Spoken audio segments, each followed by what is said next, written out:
This is a short video to show you how to install FluffyDisplay.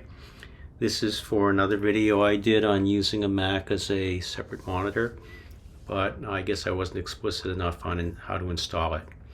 So type FluffyDisplay into Google. You'll see a GitHub entry. Click on that and go over to Releases, then Assets. Click on FluffyDisplay. It downloads it. Then go to Downloads. Double click on it. And it will self-extract the application to the same directory. So copy it to Applications. And we'll run it.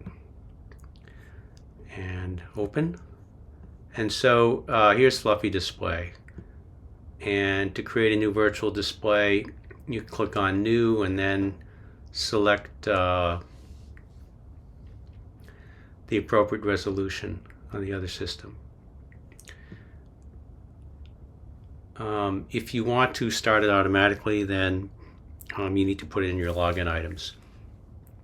So you run FluffyDisplay on the system that you want to run on while using the other Mac as a monitor. So if I used another Mac as a monitor, I'd set up this virtual display and then go to the other Mac and then screen share into this virtual display.